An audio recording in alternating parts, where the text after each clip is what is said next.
아시아에서 가장 가난한 나라, 배낭 여행의 성지, 그리고 마약과 성매매가 성행하는 곳. 이게 하나의 나라에 이런 다양한 이미지가 들어가기도 힘들어요. 그만큼 우리가 라오스를 잘 모른다라는 이야기이기도 합니다. 인구도 한 800만 정도밖에 안 돼서요. 베트남, 인도네시아처럼 GDP 대비 뭔가 시장으로서 매력이 있는 곳도 아니고요. 그리고 동남아시아에서 유일하게 여기가 또 내륙국입니다. 그러니까 바다에 접하지 않은 나라라서 우리나라랑 교류도 적습니다. 그리고 이게 공산권 국가였어서 오히려 중국이나 북한이랑 더 친합니다. 그래서 탈북민들이 라오스 잘못 놀러 가면요, 북한으로 압송될 위협까지 있는 나라라고 해요. 이게 최근 화제가 되었던 캄보디아의 국제범죄가 지금 또 번지고 있는 바로 위에 있죠. 그리고 또 최근에는 한국인들의 원정 성매매로도 화제가 되고 있는 라오스에 대해서 한번 알아보면 지리가 인간의 삶에, 그리고 지리가 인간의 역사와 현재에 얼마나 큰 영향을 미치는지 체감하실 수 있을 거라고 생각을 합니다. 라오스 지리부터 한번 보시죠. 라오스 북쪽에는요, 중국 윈난성이 있고요. 그리고 동쪽에는 베트남이 있습니다. 남쪽에는 캄보디아가 있고요. 그리고 서쪽에는 태국, 그리고 미얀마가 아주 살짝 겹쳐 있죠. 이게 내륙국이라서요, 주변에 다른 나라로 사실상 둘러싸여 있는 거예요. 그런데 이게 세계 지리나 역사를 보면은 이렇게 가운데에 있는 나라들이 한 번 정도는 이 별의 순간이 있긴 하거든요. 예를 들면 오스트리아 같은 경우도 한때 합스부르크 제국이라든지, 몽골 같은 경우도 몽골 제국이라든지, 그런데 라오스 같은 경우는요, 그러기 힘듭니다. 그리고 그러기 힘든 지리적인 환경을 가지고 있어요. 인도 차이나 반도의 지리를 이해할 때요, 가장 중요한 게 히말라야 산맥입니다. 히말라야 산맥은 여기 없고 인도 북쪽에 있잖아. 맞습니다. 하지만 인도 차이나 반도의 지형이요, 잘 보시면은요, 히말라야 산맥의 연장선이라고 이해하시면은 굉장히 많은 것들을 이해할 수 있습니다. 간단하게 설명을 드리자면은 이미 동남아시아 이야기 때 많이 말씀을 드렸어요. 인도판, 그러니까 원래 인도 대륙이 유라시아 대륙과 떨어져 있었죠. 그런데 약 5천만 년, 6천만 년 전쯤에 유라시아 판이랑 지각판이 부딪히면서 히말라야 산맥이랑 티베트 고원, 그리고 파미르 고원, 힌두쿠시 산맥 등등이 만들어집니다. 이렇게 거대한 충돌이 일어나면서 당연히 주변 지역에도 뭔가 영향을 미쳤겠죠. 그러니까 융기 현상이 일어났겠죠.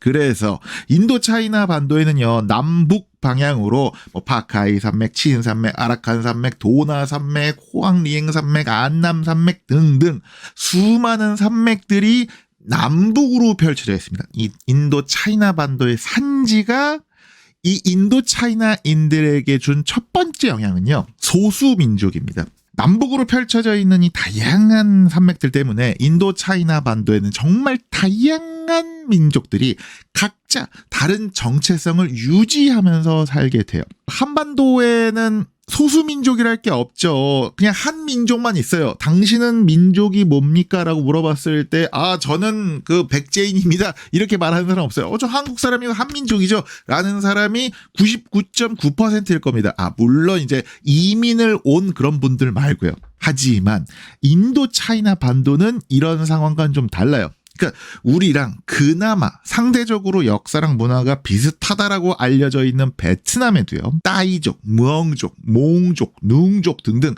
인구의 한 15%, 여기가 1억이 넘으니까 1,000만 명 이상, 1,500만 명가량의 소수민족이 이 베트남에 있어요. 그리고 라오스 같은 경우는 이 소수민족의 비중이 더 커요. 라오스의 주류 민족은 이제 라오족, 라오인이라고 해요. 그러니까 인구가 약 한 400만 명 정도 되는데, 라오스의 전체 인구가 한 780만 정도 되니까 주류 민족이라고 일컬어지는 이들의 비중이 절반 조금 넘는 수준입니다. 나머지는 1995년에 공식적으로 낸 통계에는 47개가량의 소수민족이 이 라오스에 있다라고 합니다. 동남아 주민들의 상당수는 중국 남부에서 건너온 사람들이 많습니다. 중국 남부에는 원래 동남아시아의 조상들이 있다가 한족이 자꾸 덩치가 커지니까 동남아시아 쪽으로 이주를 했다. 이렇게 이해를 하시면 돼요.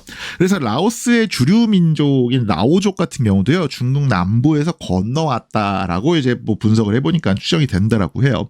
실제로 그 바로 이웃 국가죠. 태국의 주류 민족인 이제 타이족. 요 타이인들이랑 거의 사촌뻘이라고 해요. 바로 붙어 있잖아요. 그래서 그러니까 라오스어랑 타이어랑 굉장히 비슷하다고 해요. 그래서 뭐 어디서는 어떤 하나의 어족으로 묻기도 하고, 야, 라오어랑 태국어는 사실 거의 뭐 사투리 정도의 차이밖에 없어라고 분석하는 언어학자들도 있다고 합니다. 그러니까는 라오인이건 타오인들이건 원래는 이제 공통 조상이 있었겠죠. 그 공통조상들이 중국 남부에서 살다가 13세기, 14세기 무렵부터 동남아시아로 이주를 조금씩 하는데 짜오프라야 강 유역에 자리를 잡은 사람들이 지금 태국인들이 된 거고요. 그리고 메콩강 중류 여기에 이제 정착을 하고 있는 사람들이 지금 라오스인들의 조상이 되었다. 요렇게 이해를 하시면 될 것 같습니다. 조금 더 자세하게 볼까요? 여기 보시면 뭐 라오프라방도 있고 루앙프라방이라고도 하고요. 비엔티안 이 수도입니다. 요 근처, 그러니까 메콩강 중류의 자리를 잡은 라오족 같은 경우는요, 그 란쌍 왕국이라는 왕국을 만들어요. 그래서 14세기부터 한 17세기까지는 란쌍 왕국의 나름의 전성기였습니다. 그러니까 우리나라로 치면은 조선 전기에서 한 중기 정도까지겠죠. 하지만 이 기본적으로 이 산악지대의 한계를 극복하지 못해서 이제 계속 분열을 하고요. 그리고 주변 국가들의 지배 또는 간섭을 굉장히 많이 받습니다. 특히나 그러니까 원래는 이웃사촌, 뭐 유전적으로는 혈연적으로는 이웃사촌인 태국인들의 지배랑 간섭이 굉장히 많았다고 해요. 17세기 이후에 사실 인도 차이나 반도의 강국이 태국이기도 했습니다. 그렇게 겨우겨우 명목만 유지하던 라오계의 뭐 루아프라방 왕국 등등은 19세기 말에 프랑스의 보호령이 됩니다. 요거는 캄보디아 역사랑 굉장히 비슷하죠. 그리고 2차 대전이 끝나고 프랑스에게 독립을 하면서 루아프라방 왕국을 계승한 라오스 왕국이 탄생을 하는데, 하필이면 여기가 또 어디랑 가깝나요? 베트남이랑 가깝고 중국이랑 가깝잖아요. 그러니까 자연스럽게 중국 공산당, 베트남 공산당의 지원을 받는 라오스 공산당, 이제 파테르 라오, 여기가 그 라오스 왕국에 있는 정부군이랑 내전을 아주 치열하게 벌입니다. 중국의 내전 누가 승리했죠? 네, 공산당이 승리했습니다. 베트남에서의 내전도 베트남 공산당이 승리했고요. 라오스 내전도 라오스 공산당이 승리를 해서 1975년에 왕정이 폐지가 되고 사실상 이제 라오스 공산당이 지금까지도 일당 독재가 유지가 되고 있습니다. 뭐 1980년대 후반부터는 여기도 나름 개혁 개방 정책, 그러니까 1980년대는 항상 뭐 공산군이 그냥 무너지거나 아니면 자체적으로 개혁 개방 정책을 실시를 하는 그런 분위기죠. 이렇게 개혁 개방을 실시를 하고는 있는데 아까도 계속 말씀드렸지만 여기가 이제 내륙국의 한계고요. 그리고 인구도 800만이 안 되는 이런 한계를 극복하지 못하고 1인당 GDP가 한 2,000달러. 옆 나라인 베트남도 4,000달러는 됩니다. 근데 그거의 절반인 2,000달러. 아시아 최빈국을 여전히 벗어나지 못하고 있습니다. 라오스의 지리가요, 라오스의 역사에 참 많은 영향을 미쳤습니다. 그런데 라오스의 현재에도 많은 영향을 미치고 있어요. 다시 히말라야 이야기부터 해볼까요? 히말라야 티베트 산계라고 하는데 이 산계의 영향 때문에 인도 차이나 반도의 지역은 기본적으로 북고 남저입니다. 그러니까 북쪽 중국이랑 가까운 북부가 높은 산지가 많습니다. 어떻게 보면 그 덕분에 인도 차이나 반도가 중국에 동화되지 않고 어느 정도 이제 자연 경계를 이루는 그런 상황인데, 반대로 남부에는 평지가 많죠. 특히 이제 강하류, 우리가 삼각주라고 불리는 아예 강 끄트머리에는 문명이랑 도시가 거기가 발달을 해요. 그래서 이제 베트남 수도 하노이가 이제 그 홍강 삼각주에 있고요. 베트남 남부에 있는 사이공 있죠. 호치민, 여기도 메콩강 삼각주에 있고, 태국 수도 방콕 같은 경우에도 짜오프라야강 하류에 있고요. 캄보디아의 수도 프놈펜도 물론 이제 호치민보다는 위에 있지만 나름 여기도 메콩강 하류에 있고요. 그리고 여기 미얀마의 수도였던, 그리고 지금도 최대 도시인 양곤 있죠. 이 양곤 같은 경우도 미얀마의 젖줄이라고 불리는 이라와디강 하류에 있습니다. 그런데 라오스는 하류가 없어요. 메콩강 중상류에만 있는, 왜냐하면 인도 차이나 반도 북부에 있는 나라잖아요. 그래서 라오스 영토의 70%가 산지입니다. 아니 우리나라도 70%가 산지잖아. 맞아요. 우리나라도 산지긴 하죠. 그런데 우리나라 한반도의 평균 해발 고도가 500m가 안 됩니다. 448m예요. 그러니까 전 세계 평균 해발 고도가 한 800m 정도 되거든요. 한 절반 정도밖에 안 되는 거예요. 그러니까 한반도는 정말로 산지가 많다기보다는 구릉이 많은 지형이다. 이렇게 이해를 하셔야 되거든요. 그런데 라오스의 평균 해발 고도는 1500m. 라오스에도요 메콩강이 흘러요. 그러니까 강이 있습니다. 그리고요 메콩강 유역이 라오스에서 그나마 살기 좋은 곳이기도 합니다. 하지만 이게 강 중류에 있다 보니 기본적으로 대규모 농사를 짓고 이러기가 힘들어요. 그냥 농사를 지어도요 화전, 그러니까 산지의 화전이 일구는 수준인 겁니다. 라오스 면적이 여기 주변에 좀 큰 나라들이 많아서 그렇지 여기 한반도랑 비슷해요. 그런데 라오스에는요 한반도 인구가 한 8천만 되는데 그거에 딱 10분의 1 정도만 살고 있습니다. 그러니까 라오스 지역의 인구 부양력 자체가 낮다. 농업 생산력이 낮을 수밖에 없는 지형적인 특징을 가지고 있다.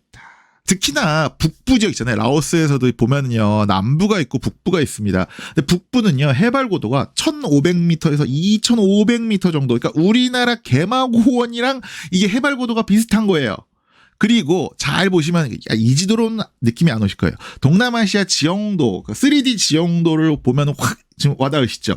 기본적으로 중국의 남서부 윈난성, 그리고 라오스 북부, 태국에 있는 북서부, 그리고 미얀마 동부 있죠? 여기는요 그냥 지형적으로 하나의 묶음이에요. 이렇게 하나의 묶음이라고 보시면 돼요. 그리고 중국 윈난성, 라오스 북부, 태국 북서부, 미얀마 북동부는요 근대 이후 세계에서 손에 꼽히는 마약 산업지대가 됩니다. 전 세계에 3대 마약 산지가 있습니다. 멕시코와 콜롬비아가 있는 이제 중남미 코카인 지대죠. 그리고 이란, 아프간, 파키스탄 접경지대에는 우리가 황금의 초승달지대라고 불리는 지대가 있고요. 그리고 지금 이야기하는 태국, 미얀마, 라오스 접경지대에는 황금의 삼각지대, 골든 트라이앵글이라고 불리는 곳이 있어요. 사실 이게 그래도 역사가 좀 된 곳입니다. 청나라 말기에 크게 청나라를 괴롭혔던 그 아편. 그 주요 생산지 중에 하나가 원래는 중국 윈난성이었습니다. 19세기 말 윈난성에서 경작이 가능한 토지의 3분의 1이 다 뭐였냐면은 양귀비 농장이었습니다. 그러니까 지금은 중국 공산당이 워낙 단속을 강력하게 하고, 그러니까 중국은 지금도 약간 이런 것들에 대한 트라우마가 굉장히 세서요. 엄청나게 강하게 막 사형 막 이런 걸 떨어뜨립니다. 그런데 문제는 이게 윈난성에서는 생산이 줄었는데 아까도 말씀드렸죠. 요 동네가 지형적으로는 한 묶음이라고. 이 한 묶음으로 묶이는 황금의 삼각지대. 그러니까 미얀마, 태국, 라오스 접경지대로 요 산지가 살짝 옮겨옵니다. 보시면은요 지역이 고산지대예요.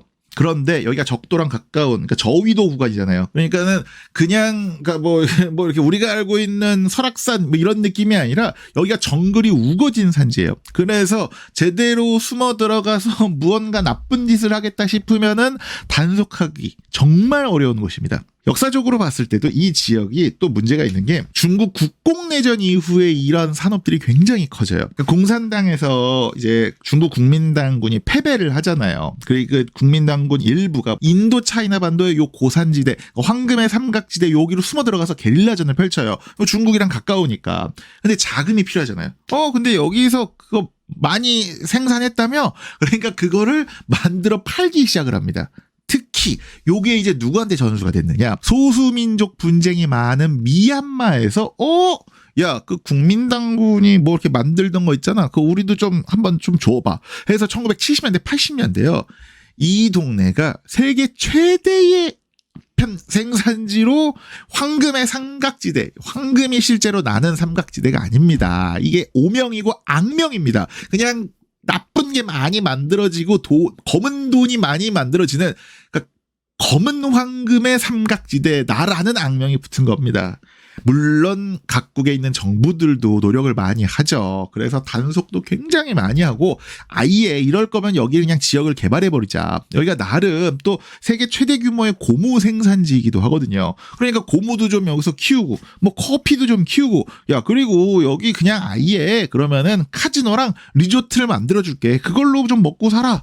라고 해서 지역 분위기가 바뀌나 싶었는데 또 정치적으로 불안해진 2010년대가 되니까는 이 검은 산업들이 다시 고개를 들기 시작을 해요. 심지어 제가 아까 양귀비 같은 약초류 얘기만 했는데요. 이게 2010년대 되니까 여기에 이제 다른 지역에 있던 이제 검은 돈들이 와서요. 우리가 흔히 화학 제품이라고 불리는 것들이 있잖아요. 메스, 뭐 타민 뭐 이런 것들 또는 뭐 합성 뭐 이런 것들 요런 나쁜 것들이 또 개발이 되기 시작을 해요. 제가 지금 노란 딱지 때문에 말을 제대로 못하고 있습니다. 기본적으로 중남미에 있는 일부 국가들도 그렇지만은 한번 검은 돈의 맛을 보면은 벗어나기가 어려워요. 그러니까 정부에서도 야 그런 거 하다가 괜히 단속되지 말고 커피 같은 거 키워라고 권고를 해도 아니 그거보다 두세 배 우리가 돈을 더 벌 수 있는데 굳이 커피를? 이라는 생각을 하는 거죠. 그리고 이제 정부한테는 그런 핑계를 대죠. 아니 커피 수확하려면은 커피 나무 심고 이게 3년을 기다려야 합니다. 이런 식으로 핑계를 대니 이게 뭐 어떻게 잡기가 너무 힘든 거예요. 심지어 라오스 정부가요 그 골든 트라이앵글 경제특구를 따로 만들어서 야 여기에 좀 투자도 많이 하고 좀 산업을 부흥시키고 이 이미지를 좀 바꾸려고 노력을 했는데 이제 이게 또 그 검은 돈의 돈 세탁 창구로 쓰이고 있다라는 지적까지 나오고 있습니다. 이렇게 듣다 보면 여러분 그런 생각이 드실 겁니다. 제가 영상 처음에 배낭여행의 성지다라고 라오스를 이야기했어요. 그 기억나시죠? 보통요 검은 돈이 몰리는 나라는요 배낭여행의 성지가 되지 않습니다. 여러분 아프가니스탄으로 배낭여행 가고 싶으신가요? 콜롬비아로 굳이 배낭여행 잘 안 가시잖아요. 그런데 라오스는 왜 또 배낭여행의 성지가 된 걸까요? 두 선생의 지도로 읽는 세계에서 동양편으로 돌아왔습니다. 유튜브처럼 유쾌하지만 1인치 더 깊어진 지도 이야기. 살면서 한 번쯤은 궁금했던 질문들이죠. 그런데 답은 지도에 있었다. 암기 없는 세계사 교과서, 아시아의 지정학 교과서, 두 선생의 지도로 읽는 세계사 동양편과 함께 하시죠. 저도 이제 어렸을 때 인도로 배낭여행을 다녀온 적이 있습니다. 그래서 배낭여행객들의 마음을 조금은 아는데 기본적으로 배낭여행자들이 좋아하려면요 4가지 조건이 맞아야 됩니다. 첫 번째, 물가가 싸야 됩니다. 당연히 배낭여행객들은 패키지 여행객들과 다르게 가난하기 때문이죠. 그리고 두 번째, 경치가 자연 경관이 굉장히 좋아야 돼요. 그리고 뭐 액티비티 할 수 있으면 더 좋겠죠. 세 번째, 너무 관광지 느낌이 나면 싫어합니다. 그러면 자연스럽게 물가도 비싸지고 자연 환경도 좀 훼손되는 느낌이라서 배낭여행객들은 우리가 말하는 사람 손때가 좀 덜 타야 돼요.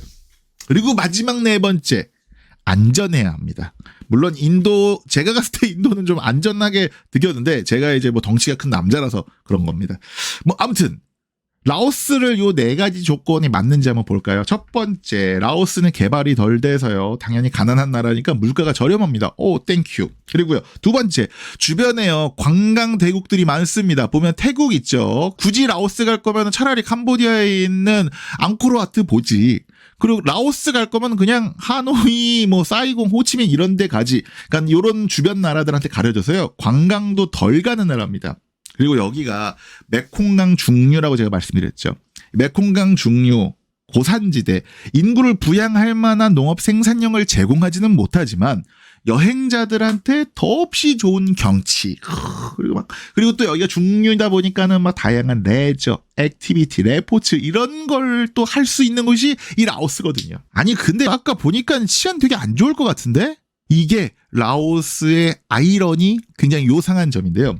라오스 치안이 좋기도 한데 안 좋기도 합니다. 이게 무슨 소리냐?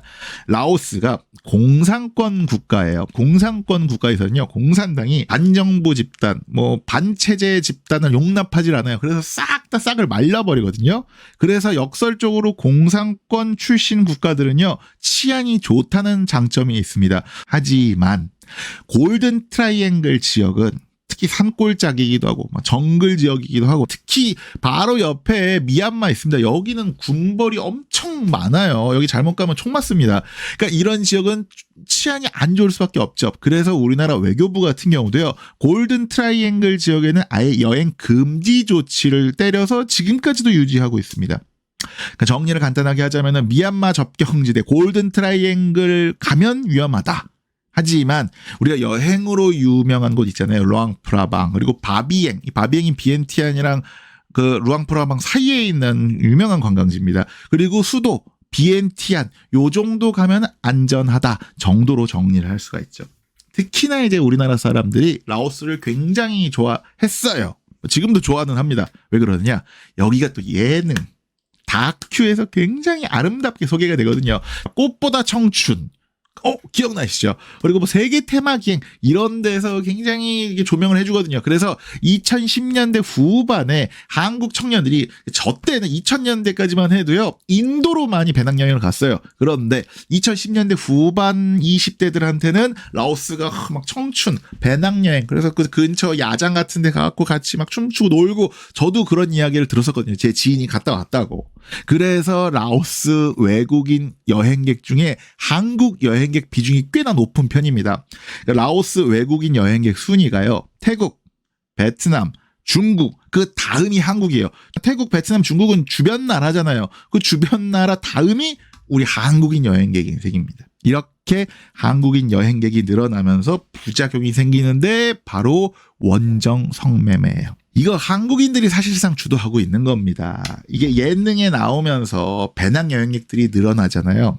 그런데 배낭여행객만 가지 않겠죠. 그러면 이제 꽃보다 청춘 우리도 함께 즐기자 패키지 여행도 늘었죠. 그러면 여기서 돈 될 게 있겠네 싶으니까 이것저것 여행 상품을 개발하다가 이제 텔레그램 등을 통해서 2020년대에 검은 여행 패키지 이런 상품들이 개발이 되죠. 특히나 우리나라가 기본적으로 성매매를 되게 세게 금지하는 편이잖아요. 그러니까 풍선 효과 때문에 여기저기 라오스뿐만이 아닙니다. 기본적으로 여기저기 하고 다녀요. 그러니까 원래는 태국이나 뭐 베트남 이런 데서 그 짓하고 돌아다니다가 여기가 더 물가가 싸네. 그리고 여기도 이제 시장이 좀 개발되기 시작하네. 라고 하니까 조금씩 그런 것들도 그런 나쁜 것들도 옮겨가는 거죠.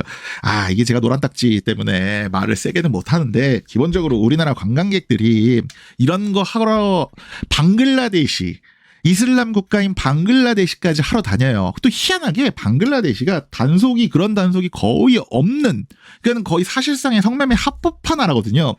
그런데 이슬람 국가라서 또 이슬람 국가인데 그런 게 돼? 하필이면 이슬람 국가가 이 여성 인권이 낮아서 정말 10대 초반의 어린 소녀들까지 착취를 당한다라고 합니다. 제가 이런 이야기를 참 좋아하는데, 그러니까 좋아한다는 게 그런 데를 좋아한다는 게 아니라 이런 이야기도 이렇게 하면서 팍팍 해야 되는데, 이게 노딱 때문에 제가 지금 더 많은 이야기를 하지 못하고 있습니다. 그래서 기회가 되면은 제가 membership을 따로 파서 그러니까 요런 이야기를만 좀 할 수 있는, 제가 주로 많이 하는 거 있잖아요. 뭐 이슬람 극단주의 아니면 뭐 테러, 마약, 뭐 이렇게 성매매, 성추문 요런 컨텐츠들도 함께 올려볼까라고 고민 중인데, 뭐 혹시 두강생 여러분들도 의견 있으면은 의견 편하게 주시면 감사하겠습니다. 조선을 세운 태조 이성계가 자신의 스승과도 같은 무학대사에게 농담을 던집니다. 나는 스님이 돼지로 보이요. 제 눈에는 대왕께서 부처님으로 보이십니다.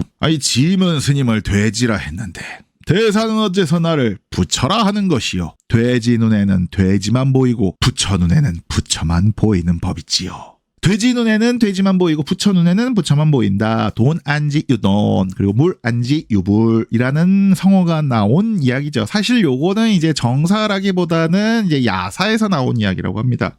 이번 영상을 보신 두강생 여러분들은 라오스라는 작은 나라가 어떻게 다가오십니까? 안타깝게 느껴지시나요? 아니면 지식적으로 자극이 되는 나라였나요? 아니면 라오스를 또 그런 식으로 한번 가볼까? 솔깃하게 들리시나요?